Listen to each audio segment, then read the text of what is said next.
Hi guys, welcome back to my channel. It's G from Happiness and Crafting. So today I make some tiny little beads.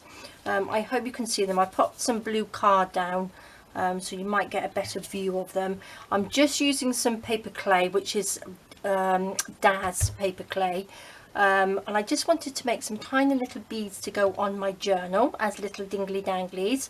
So I thought I'd show you how I do it. Well, I've not done it before, so I'm going to just show you how I'm going to be doing it. So I've just got one of my little long needles, and then I'm just taking a little bit of the paper clay and then just popping a little hole through it, just popping the needle through it. I want them to look sort of like a little bit sort of rustic, because there's obviously it's going on my little Oceanic Adventures journal, so they want to be sort of like little things that come from under the sea. So I'm just going to pop some tiny little dents in it. You can use anything to make little patterns in there, but I just want them just to be quite sort of like rustic and rough like that, and then that's it. That's how easy it is. Now I've made a couple here, and because our weather is so hot, the air coming through the window is really warm, so you can see how well they're drying already. I'm only taking a tiny little bit, just rolling it up, popping the little needle through, just roll it so it's a little bit round, beady sort of shape, and then just rub it on your finger, and then you've got this lovely little bead. And I don't want the hole to be too big because I'm going to pop wire through them, so I don't want them to be too big a hole. So just take a little bit like that. I might make a little sort of long one, pop it through, and then just push down the ends just to flatten them a little bit like that, and that's it. Some of them and then I'm going to try and paint them with some the Distress Oxides, and I might even use a little bit of the Brushko.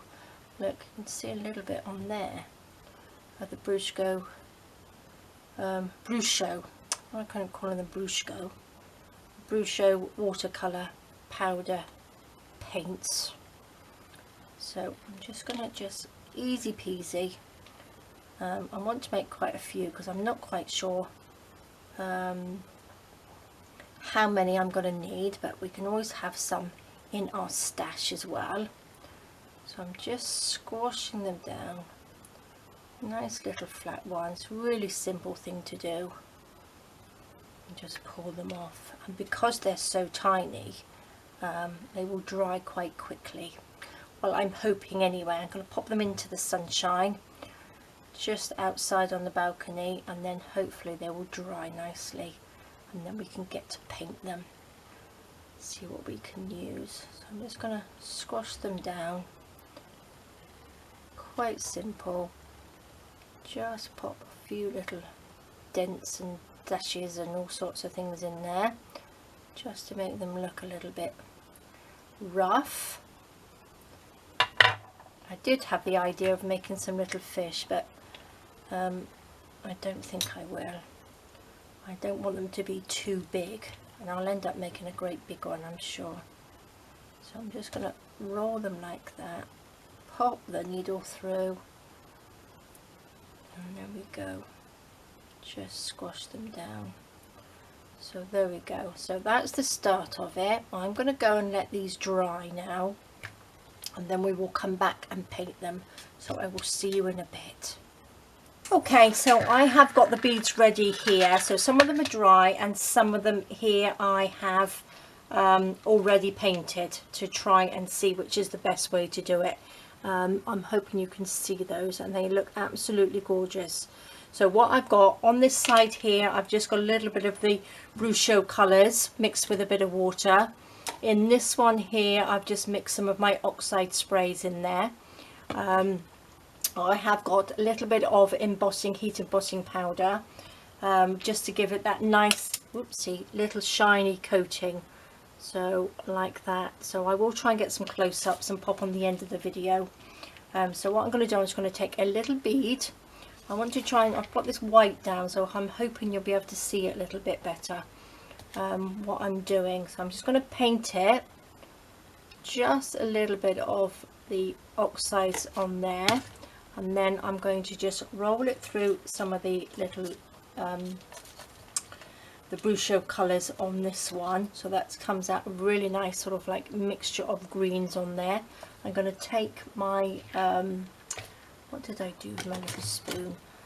While it's still wet, I'm just going to pop some embossing powder over the top, just so it will stick, obviously because it's wet.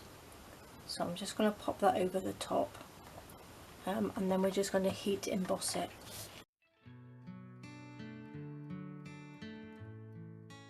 So there, it's all melted and it's lovely. So that looks really, really nice. Now, it doesn't do your needle any good, so if you've got an old needle or a piece of wire which will be better to use, you can use that. But I'm loving these, absolutely loving them. So you just heat emboss it. I'm going to just take that one off. I'm going to make another one, so I'm going to pop that one down there, but I think they all look so lovely. Now I'm going to show you another one, and I'm going to add a little bit of silver sort of like wax to it. So we've got a little bit of silver on, so I'm going to pop that through there. So this is the silver that I'm going to be using, Stamperia one. So I'm going to just add a little bit of colour to it. Let's have a little sort of paley green one, like that, which is on there. Perfect. Let me just quickly dry that. And I'm going to just take a little bit of the wax and just rub it on like that, just so you've got a little bit of silver in there and a little bit of green popping through, which is lovely. Now I'm going to see if this will stick to it, just like that, and then we can just get a little bit of shine on there as well. There we go. Now I just think that looks really, really lovely. Take that off, just pop that down there like that. So I'm hoping you can see these properly. That looks really, really lovely. Just pop it off there. Oopsie daisy. And then we've got another little bead. Now this is the sort of thing that I want to do. So that's a little dingly dangly. That's one of the little beads there, and I just want to hang them off my bulb clips, just to hang off the edge of the journals like that. So I'm thinking these are going to look absolutely gorgeous on there. So they're all sort of like nice sea colour themed.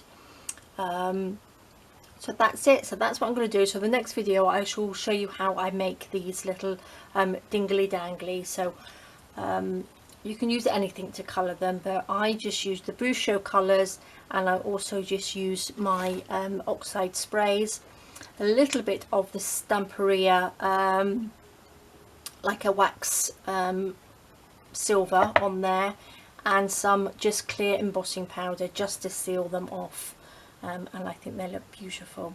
So I'm going to carry on with these, and in the next video I will show you how to make the little dingly danglies. Alright guys, thank you so much for joining me. Please take care, stay safe, and I'll see you next time. Bye bye.